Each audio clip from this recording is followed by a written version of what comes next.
going to have a post-basic formula presented by Associate Prof. Dr. Muhammad Syafi. So, Dr. Syafi is a effective surgery fellow for IUF and currently practicing in IUF. And because due to some unavoidable circumstances, so we have this on hybrid sessions. So, the floor is yours, Dr. Syafi. Okay, thank you very much, Dr. Yo, for the introduction. Assalamualaikum warahmatullahi wabarakatuh. Very good afternoon, everyone. Okay, is my voice is clear or is it a faint sound? Sorry, Dr. Yo?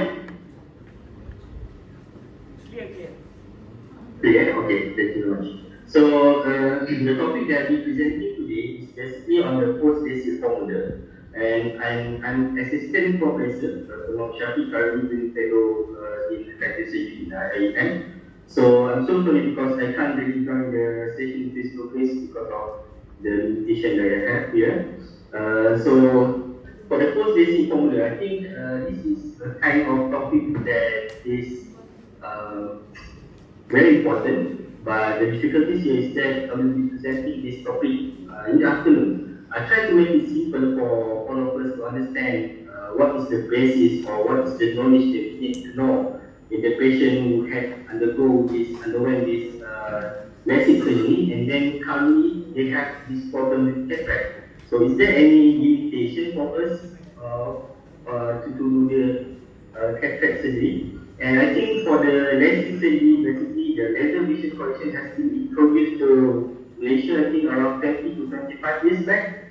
And this is a long, I think this kind of patient, 20 to 25 years back, is currently coming to us, to our center basically, to go for their cataract operation. So, this is an overview or the outline of my presentation, whereby I will divide it into a few parts. The first one is the dilemma that you have in the patient post laser vision correction undergo for the cataract surgery.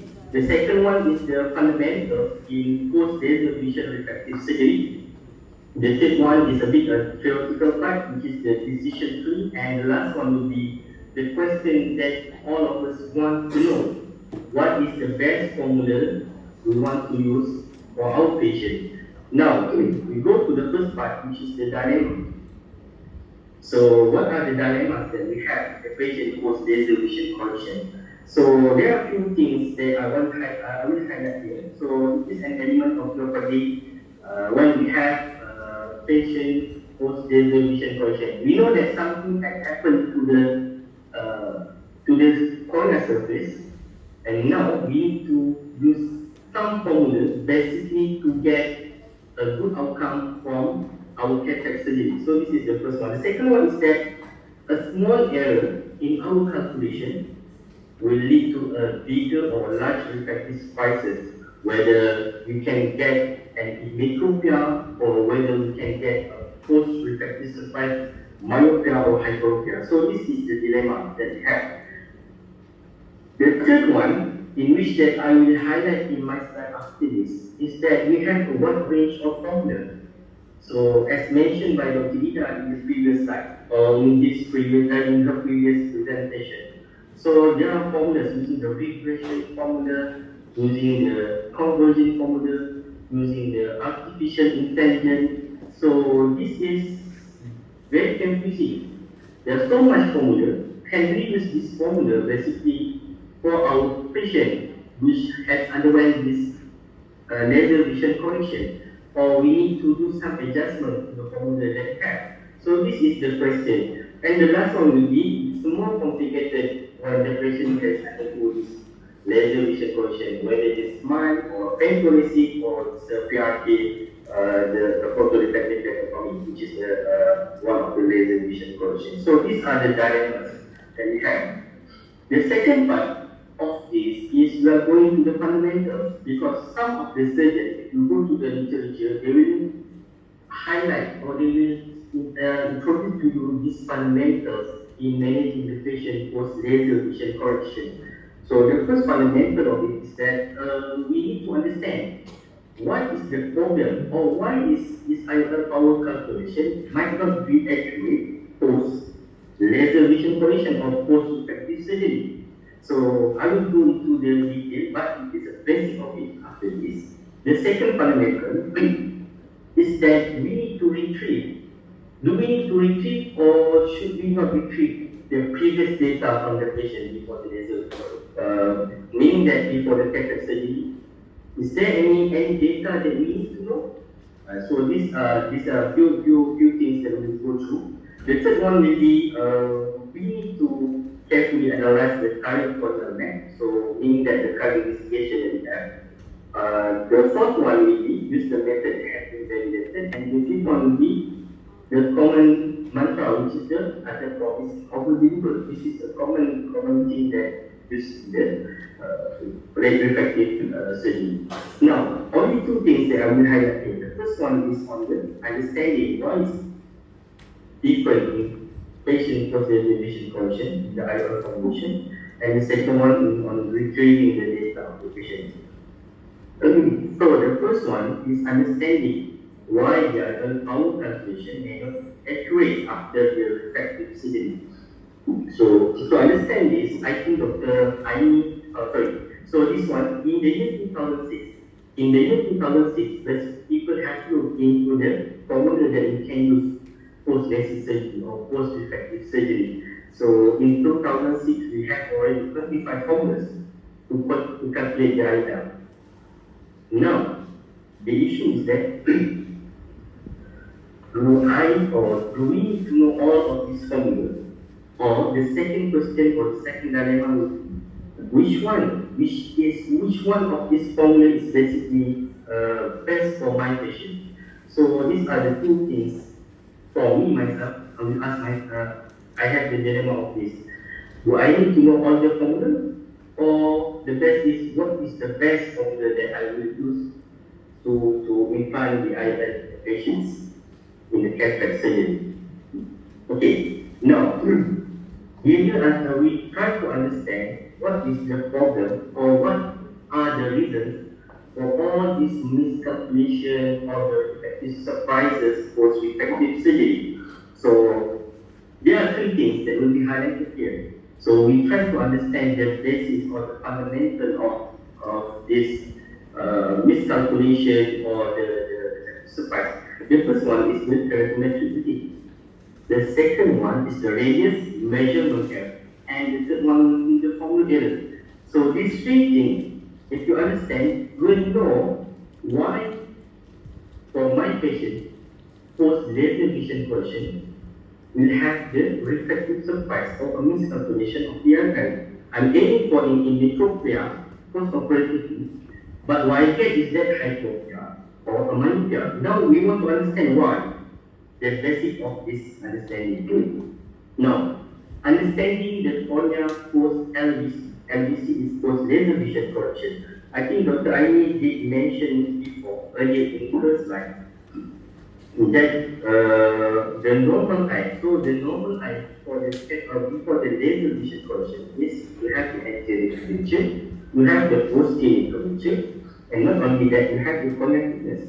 So what happened in the patient post-myopic correction, or what happened in the patient post-hyperopic correction? So in the post-myopic correction, so you can see that, as mentioned before by Dr. Aini, there is a flattening effect at the central part of the cornea.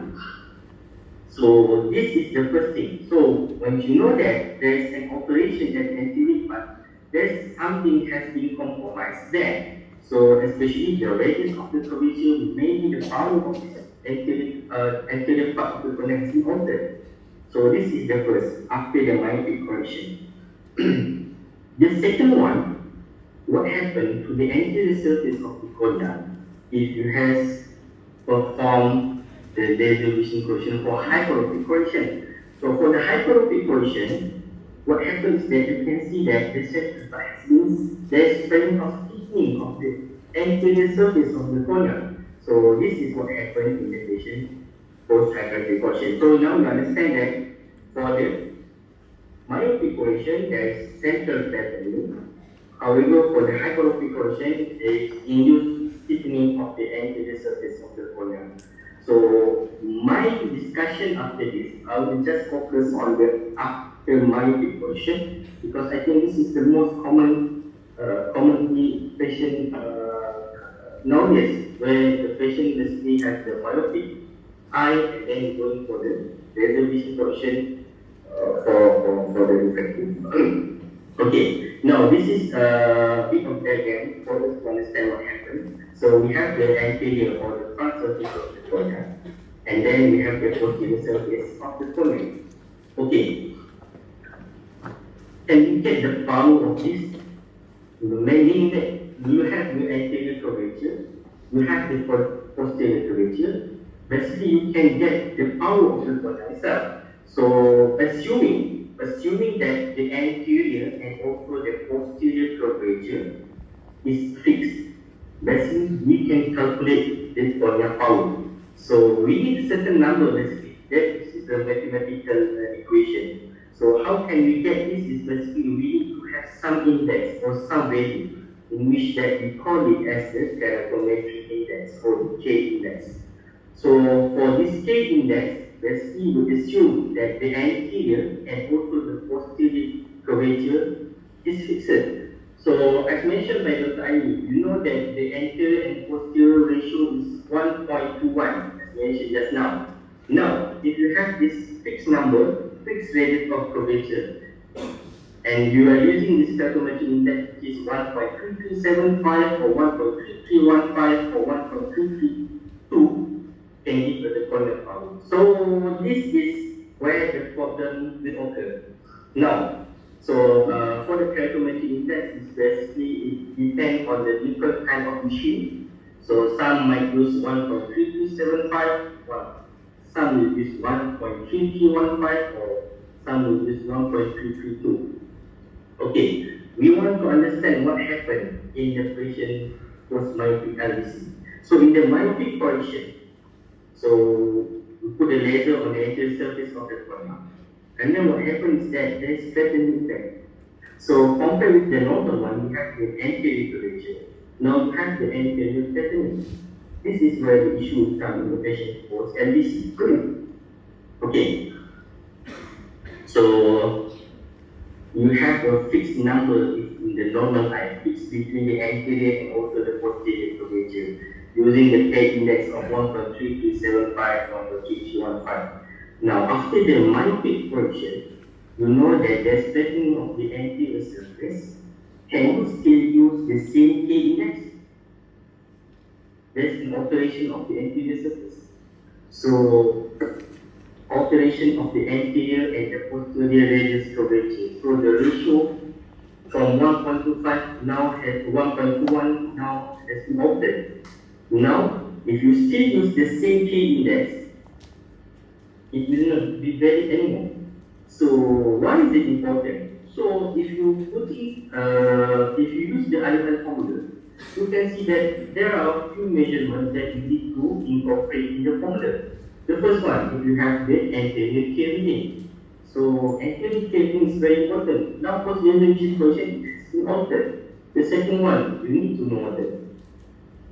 Actually, that you need to know the lens thickness and also the axial length. So all of these measurements will not be accurate post laser vision correction. Okay, next, the third one. We know that now we have the problem with the K index. We have the problem with the keratometry issue. The keratometry, the reading of the keratometry. So, can we fix this problem? Yes, we can. If you adjust our keratometry index according to the amount of the laser exposure, can we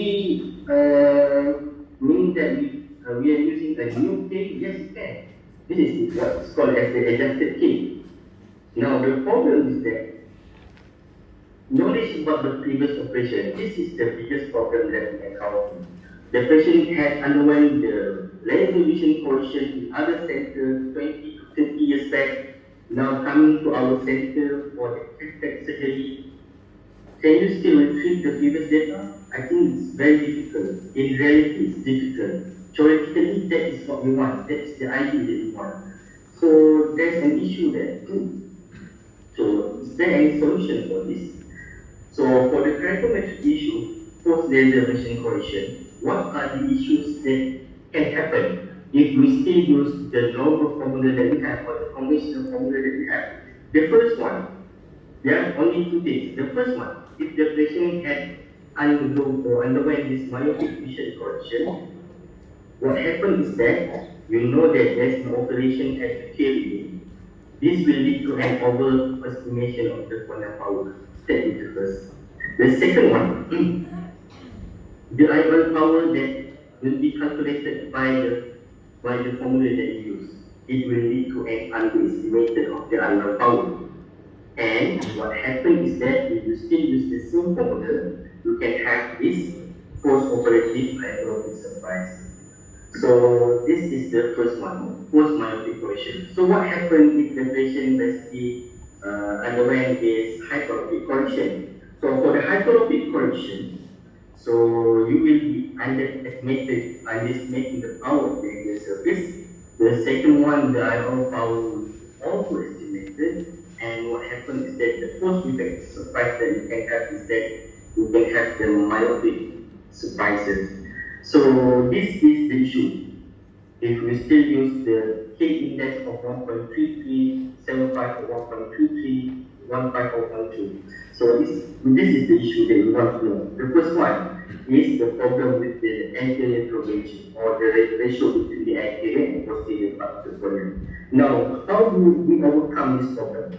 So I think most of the centers currently do have an advance of the machine that you have. So you can have the measurement of the anterior or the posterior surface of the cornea basically by using a certain technologies, which that you can use the Syafi imaging or the optical tomography. So by using all these technologies, basically you can have an accurate measurement of the anterior and also the posterior part of the cornea. And not only that, some of this machine basically can adjust according to the laser vision correction that has been done to the patient. This is the first one.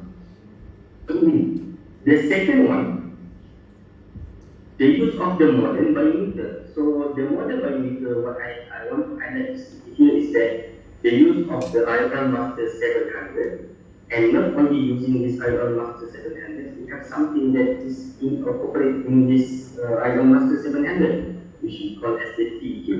So what is TK? I will mention after this. So using this IR Master 700, this is I think one of the most commonly used, which is an optical coherent tomography, the Aeromaster 700. So it can give you the measurement of the anterior curvature, it can give you the thickness of the cornea, it can give you the posterior curvature. Not only that, it can give you the AC depth, the lens thickness, it can give you the azal length. So with all of these measurements that you get, this machine or the Aeromaster 700 can give you something that is called as TK. So what is TK? TK is basically a total keratometry. So whether the eye is a non-operated eye before or the patient has already underwent this laser vision correction, it will give you an accurate rather than we assume that the K index or the keratometry index of 1.3375 or 1.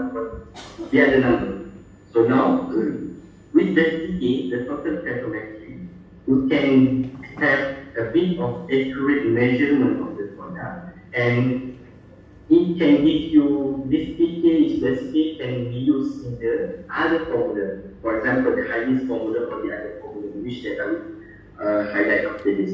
And not only that, with the use of this total keratometry, it is shown that it can be used and you can get a good outcome post-cataract, which is it's one paper by Dr. Kun Pan Yu in Singapore. So they did compare between certain formulas and using this TK, the total calculated will give you good outcome of this. Okay. Now that is the first one, which is the calculated reading. The second error that we want to go, just a bit of it, is the radius measurement error. I think the radius measurement error has been discussed before. I just go through a bit of it. So when you have the problem with the radius curvature, post laser vision correction, we will have the problem or the inaccurate corner power and then inaccurate power of the IOL. So this is to summarize on this radius measurement error, second one. And the third error that can lead to the surprises or the miscalculation is that most of this formula, as mentioned by Dr. Ida before, it is estimating where is the effective lens position. So estimating of the lens position is very important. Now, if you have the alteration of the anterior surface of the cornea, the estimation of this DLP is basically will be inaccurate. So this is the problem. So what formula is basically using this effective lens position? So mentioned by Dr. Ida before, the formula is the convergence formula. So whereby previously known as the third generation formula. So there are SRKT, the Hopper Q, and the Holiday basically using the convergence, estimating the effective lens position, and then it will give you the power of the IOL, and then the straightener to the beginning of it. So now if you still use without any adjustment in this formula, what happens is that you can have the refractive surprise. Now, the formula error post LASIK surgery. So after the myopic correction, it will reduce the cornea power. When you have the reduce in the cornea power, it will lead to an underestimation of this effective lens position. Thus, it will lead to this IOL power underestimation. And the opposite is basically happened to the hypoxia. Now you understand that there are three things that will lead to these surprises. The first one is for the calorimetric measurement, the second one is the radius correction, and the third one is basically the formula itself. Now, how to overcome this problem, Mr. Formula? So Dr. Jamie R. So basically, this is the theoretical part, this is the historical part. So he basically introduced this double key method. What is this double key method? Meaning that you need to have the double keratometry reading. So what is this double keratometry reading? The first keratometry reading that you need to have is that you need to have the refractive steady keratometry. This is to use this pre-K reading to estimate the DLP. And then you using this post-effective steady basically to calculate the power. And again, the problem is that you have a limited access or you have the problem to retrieve the previous K reading. So this is the issue. Okay, so this is just the formula that I use basically is not to read the ELP. So for this formula is basically not correct. So again, so we want to understand this double K method. Double K method is basically the theoretical part where if you still want to use the same formula, the conventional formula or the convergence formula, the divergence formula, so you need to have two data, the pre-operative and the current, which is the post-operative data. Okay, so that is the first fundamental. You know what is the problem, what are the problems in the patient post-laser vision correction. The second fundamental is that if you have to retrieve the information about the eye, so meaning that you want to retrieve, you try to retrieve the data prior to the laser vision correction before, in which that the study about this. So there are two things. We want to know the pre-operative data and the current data, which is the post-laser vision correction data. Now, for the pre-op data, we wish to have this. The pre-operative corneal power, we wish to know the previous contact lens or the power of the spectacle of the patient, and we want to know what is the real corneal power before. Now, this is the problem that happens. Sometimes we not have this data. So if you don't have all this data, there's some term that was given to this, in which that we call it as the no history method. So you can have the previous history. So there is the other formula that mentioned this. You don't have the previous history, it is called as the no history method or the no history formula. And the current one that we want is that we have the data. Usually we have this current data, which is the source of data or the current that changes. Okay, this is a bit of theoretical. Okay, this is the study that was done before. We are looking into what if I have the previous data and what if I have the current data. Is there any formula that I need to? Yes, there are. So this is the study that was done by Dr. Syafi. Okay, so basically they looked into this 19 methods or 19 IR calculation. They group the patient into 4 groups, group 1, group 2, group 3, and group 4. So they're looking at the pre-operative data, which is the pre-operative calorimetry and the reflex changes currently. So some of the patients going for the reflex surgery, you can have the pre-operative calorimetry and you still have the reflective changes now. Some of the group you might have this pre-operative calorimetry, but the changes of the reflective is uncertain. Or some of the group or some of the patient you might not have the previous data, but you have the reflective changes now. On some of the patients, basically you don't have the previous data, the current data is also problematic. So by giving or by doing this for grouping, what happened is that he came out, Dr. Syafi came out with this. So this is what is called as the decision tree. You don't have the data before, now you have data. What should I do with this patient? What are the formulation that I should use? So this is the conclusion from this study. So now you can see using this tree or algorithm, I can say, pre-operative theory, whether you have is available or not, then you can use the formula. So now looking at this is a bit overwhelming. This is like a problem. What is this Savini formula? What is this Masket formula? What is Lakani? What is Kandi? For me, I don't want to know all this. Just give me something that is practical and something that is helpful for my decision. So this is what I want. So, but there is study about this, the decision tree. Now, still the question will be, the last question that I want to highlight is that, what is the best formula for my patient? Like all this thing I don't want to know. I just want to know, give me the formula that I can use. Practical, accurate. That is the aim.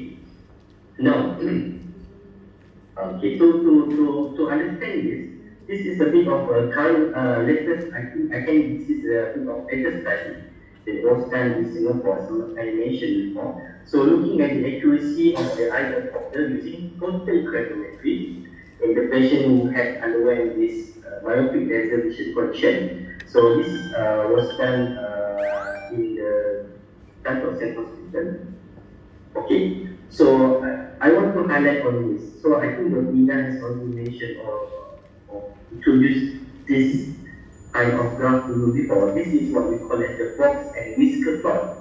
So what happened in this study is that there is comparison between two groups of formulas. The first formula, so this is the first formula, which we call it a no history formula. So which include the Barrett K, the high L, and also the Sharma's PL formula. So where can we get this formula? Is basically we can get it from the American Society of Cataract and Refractive Surgery website, which is the ASCRS website. And the second group of formula is that you're comparing with the conventional formula. What is this conventional formula? The formula that we commonly use. The Barrett K, the Evo, the high case, Q, Polar D, SRT. But with an additional, in which that we are using the value from the total calorimetry, I mentioned before. So when we are using this total calorimetry in one group, another one is the non-history formula, we are comparing all of this here. So where we want to to focus on our results. So basically, 0 is the immetropia. So 0 is the immetropia. Above 0 is basically a hyperopic outcome, and minus is basically the myopic outcome. So looking at this, so this no formula history is on history loop. So if you use the no history formula, you can get the outcome post laser vision correction, meaning that the capacity will be. See, the power is less than -1, meaning that you can aim towards the immetropia. So this is the no history formula. Now we are comparing the conventional formula here, but we are using the total keratometry. So if you incorporate the total keratometry in the conventional formula, what happens is that you can get the outcome of near immetropia. For example here, the use of the Barrett key with the total keratometry can give you a bit of, not a bit, more or less the best outcome towards the immetropia. Now, if you are using Vivo, incorporate the total keratometry, can give you immetropia. So this is the study by the local one from Singapore. Now, the conclusion of this study is that if you are using the total keratometry, especially if you incorporate it in the Evo formula or in the Barrett formula or the IPC, you can get a good outcome. So the question will still be, what is the best formula for my patient and what is the formula that I want to use? Okay, so I divide it into two. If you have an IL master 700 with the total keratometry reading, so you can use this total keratometry reading in the formula that you want to use. Okay, the second one, the second scenario, if you don't have this IL master 700 and you don't have this total keratometry, there are few formulas that you can still use. The first one is the Barrett formula, and the second one is Evo, and you can also use the JK formula. Why is this? Because I think the Barrett or the Evo is basically an online calculator, and I want to show you this is the Barrett calculator. This is an online calculator. You can just Google, and then you can enter the data that you have, and then it will calculate for you for the capacity for the revision. So for example, this is the data I just put in. So you can give you, see, this is the post myopic Lasik correction. So you can give you what type of IFL that you want, you can put it in, and then it will calculate for you and give the power of the IFL with the reflection or the spectral equivalent that you want, or you are aiming for. So this is the first one, which is the Barrett key. The second that you can use is the Evo formula. So this is by the tool Panyo.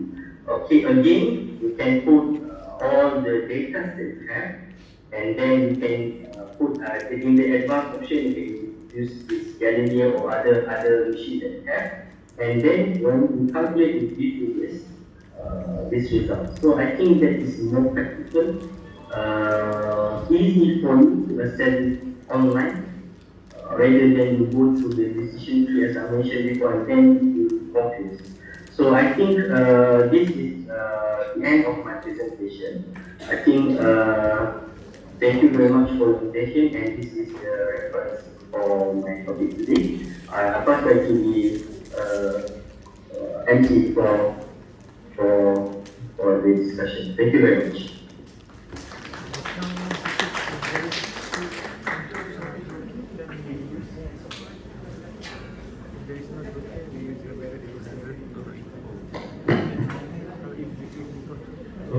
Thank you, Syafi, for such a wonderful great presentation. So, our next topic will be regarding the update on the internet, the